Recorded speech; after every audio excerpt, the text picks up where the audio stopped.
Hello, नमस्कार मेरे प्यारे दोस्त सर भाई बंधु। तो आज के क्लास में जो बताने वाले हैं मेरे प्यारे दोस्त, क्लास 10th का सोशल साइंस का मोस्ट इम्पोर्टेंट जो कि एग्ज़ाम में पूछे, यानी ऐसन क्वेश्चन जो है एग्ज़ाम में पूछे जाते हैं।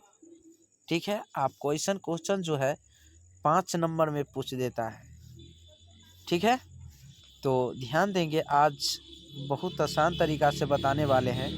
5 नंबर क्वेश्चन पे ध्यान देंगे। 5 नंबर में ऐसा क्वेश्चन सब पूछा जाता है। तो फर्स्ट नंबर क्वेश्चन है आपका कि 1848 ईस्वी के फ्रांसीसी यानी क्रांति के कारण क्या थे। यानी 1848 ईस्वी के फ्रांसीसी क्रांति के कारण क्या थे। तो बताइएगा, उत्तर में लिखिएगा। लुई यानी फिलिप एक यानी उदारवादी शासक था। वो क्या था? उदारवादी शासक था, किंतु वह बहुत ही यानी महत्वाकांक्षी शासक था। क्या था? महत्वाकांक्षी शासक था। और उसने अपने विरोधियों अपने विरोधियों को खुश करने के लिए स्वर्णिम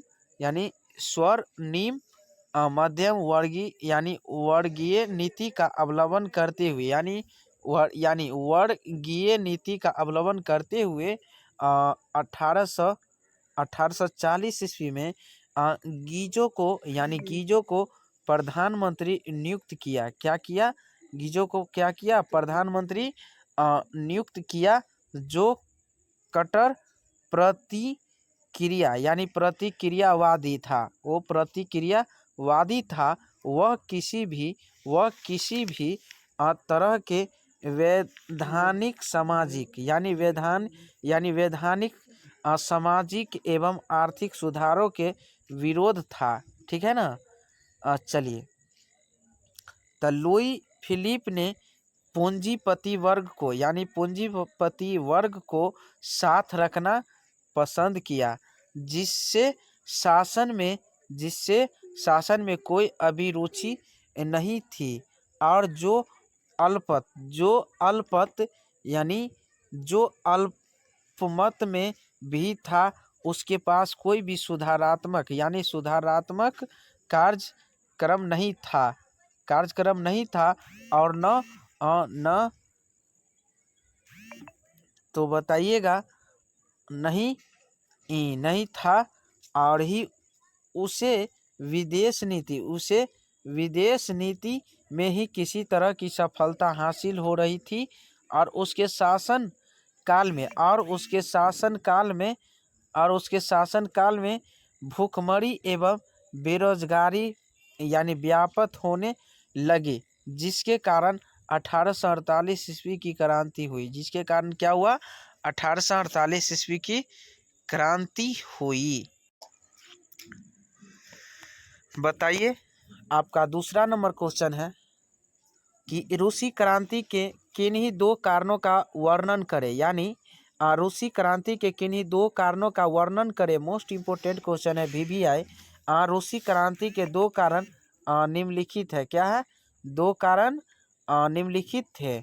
ठीक है, तो एक जो है जार की निरंकुशता एवं अयोग्य शासन, यानी 1917 ईस्वी पूर्व रूस में निरंकुश जारशाही व्यवस्था कायम थी। क्या थी? कायम थी। राजतंत्र अपना विशेष अधिकार छोड़ने के लिए तैयार नहीं था।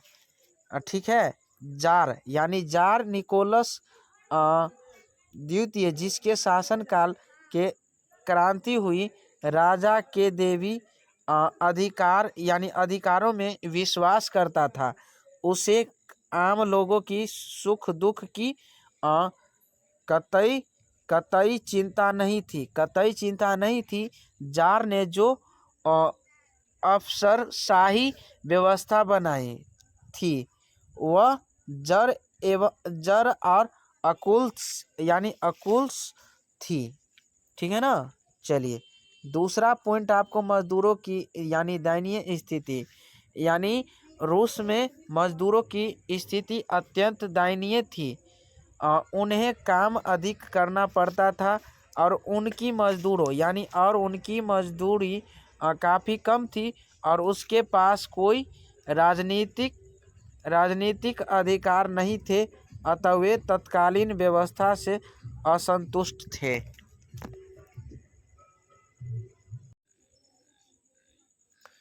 बताएंगे तीसरा नंबर क्वेश्चन, यानी हिंद चीन में फ्रांसीसी प्रसार का वर्णन करें।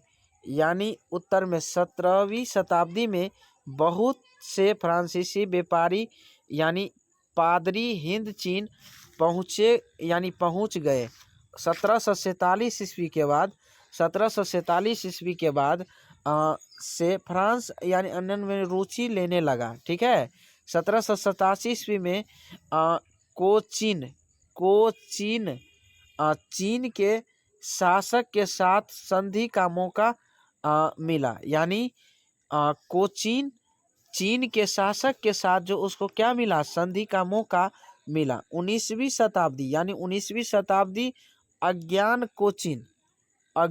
कोचीन चीन में फ्रांसीसी पादरियों की यानी बढ़ती गतिविधियों के विरोध उग्र आंदोलन हो रहे थे।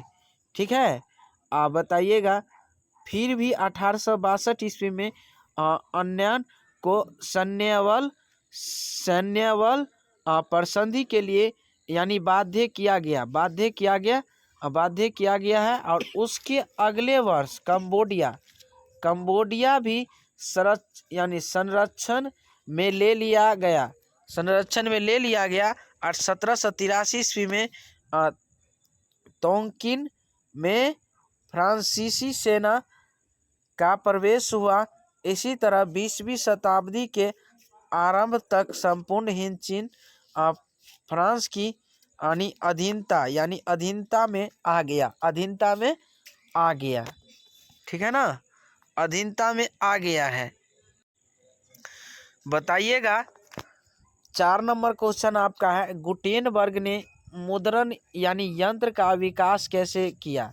यानी गुटेनबर्ग जो होते हैं ना, गुटेनबर्ग ने मुद्रण यंत्र का यानी विकास कैसे किया। तो बताइएगा उत्तर में गुटेनबर्ग ने अपने ज्ञान एवं अनुभव से टुकड़ों में यानी भीखरी मुद्रण कला के ऐतिहासिक शोध को संगठित एवं एकत्रित किया। तो उसने सीसा, टीन और बिस्मथ धातुओं से उचित मिश्र धातुओं बनाने का तरीका ढूंढा। ठीक है, ढूंढा। चलिए तो बताइएगा, शीशों का प्रयोग यानी सस्ता और सही के स्थानांतरण की क्षमता के कारण किया गया। रांगा तथा टीन का उपयोग उसकी कठोरता एवं गलाने के गुण के कारण किया गया। गुटेनबर्ग ने आवश्यकता के अनुसार मुद्रण यानी शाही भी बनाई और हैंड फ्रेश का प्रथम बार मुद्रण कार्य संपन्न करते हुए निकालते हुए इस।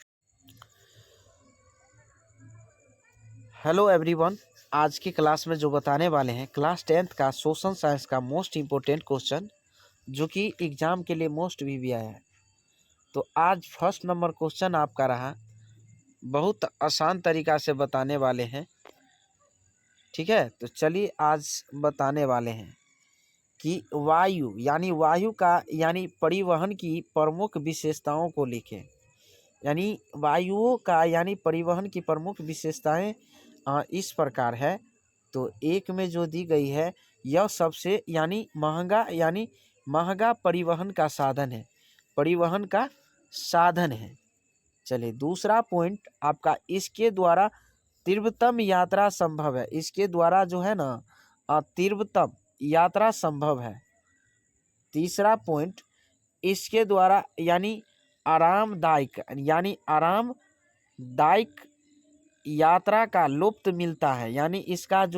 इसके द्वारा आरामदायक यात्रा का लुप्त मिलता है। ठीक है। चलिए चौथा पॉइंट बताइएगा, इसे परिवहन में यानी ट्रैफिक जाम की समस्या नहीं होती है। ट्रैफिक जाम की समस्या नहीं होती है। और 5 नंबर यही का पॉइंट है, अन्य देशों में जाने के लिए दुर्गम स्थान एवं समुद्र की बाध्यता आरे नहीं आती है, आरे नहीं आती है। तो चलिए ध्यान देंगे, हमारे साथ कंटिन्यू बने रहिएगा।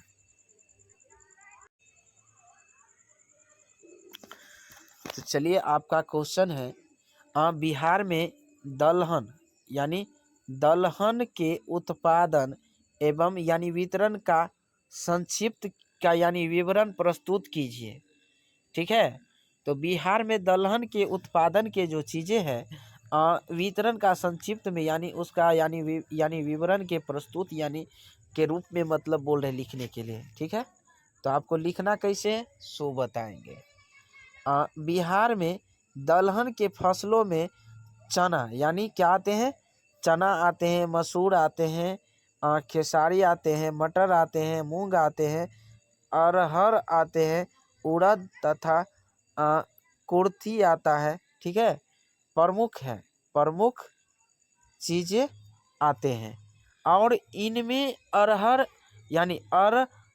एवं मूंग खरीफ दलहन है। अरहर भी एवं मूंग खरीफ दलहन है। जबकि शेष सभी रबी दलहन है। 2006 से लेकर 2007 के आंकड़ा के हिसाब से यहाँ रबी दलहन की खेती 519.6 हजार हेक्टेयर भूमि पर किया गया है। ठीक है, 2006 से 2007 के आंकड़ा में के हिसाब से यह रबी दलहन की खेती जो है ना 519.6 हजार हेक्टेयर भूमि पर किया गया है, जिससे 372 हजार मैट्रिक टन दलहन उत्पादित हुआ है। ठीक है, जबकि खरीफ दलहन की खेती 87.26 हजार हेक्टेयर में किया गया है। और इससे 74 हजार मैट्रिक टन दलहन का उत्पादन हुआ। कितना? 74 हजार मैट्रिक टन दलहन का उत्पादन हुआ। और दलहन के उत्पादक जिलों में पटना, औरंगाबाद, कैमूर प्रमुख है। ठीक है, तो चलिए अगला नंबर क्वेश्चन पे ध्यान देंगे, बने रहिएगा।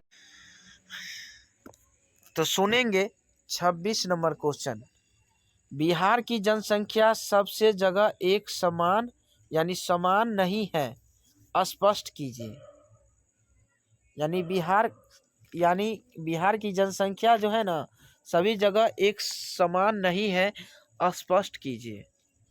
तो बताइएगा, मोस्ट इम्पोर्टेंट क्वेश्चन है कि बिहार राज्य की जनसंख्या जो होती है ना, बिहार राज्य की जनसंख्या एक समान नहीं है। जनसंख्या वितरण पर समाज राज्य की धरातलीय उच्चावच का प्रभाव पड़ता है। ठीक है, बिहार के मैदानी क्षेत्रों में जहां कृषि, सिंचाई, उपजाऊ मृदा एवं नागरीकरण का प्रभाव अधिक है, वहाँ जनसंख्या अत्यंत ही घनी है। ठीक है ना, घनी है। जबकि पहाड़ी उर्वरक मृदा का अभाव, सिंचाई में कमी इत्यादि के कारण जनसंख्या विरल पाई जाती है। जैसे में पटना, दरभंगा, गया, मुजफ्फरपुर जिलों में जनसंख्या संघनन है। जबकि पश्चिमी चंपारण, बांका, कैमूर जिलों में जनसंख्या विरल है। ठीक है, तो ध्यान देंगे और हमारे साथ बने रहिएगा। ठीक है ना। तो चलिए बताते हैं, आसान मेथड से बताने वाले हैं। और साथ ही इसे सब्सक्राइब कीजिए, लाइक कीजिए, कमेंट कीजिए, शेयर कीजिए।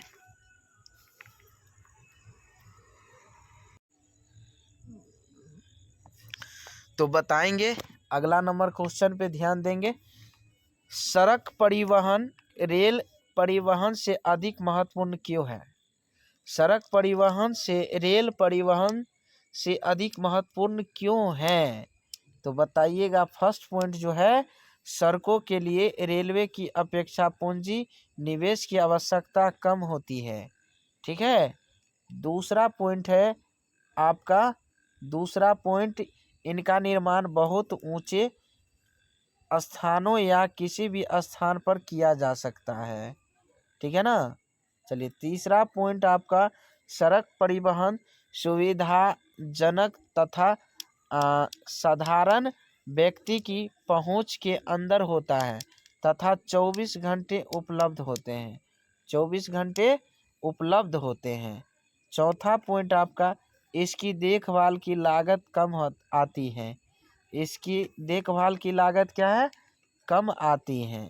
पांचवा पॉइंट, इसके माध्यम से ही कृषि का विकास होता है। इसके माध्यम से कृषि का विकास होता है।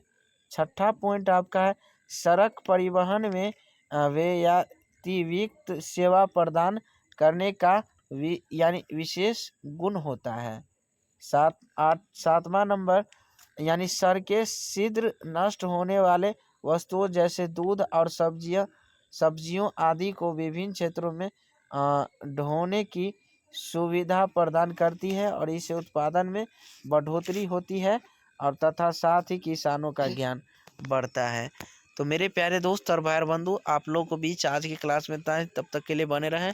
इस अगले वीडियो में फिर मिलेंगे। आज के लिए इतना है, तब तक के लिए बने रहे। साथ ही साथ ऐसा वीडियो पाने के लिए हमारे साथ कंटिन्यू जुड़े रहें। साथ ही इसे सब्सक्राइब कीजिए, लाइक कीजिए, कमेंट कीजिए, शेयर कीजिए।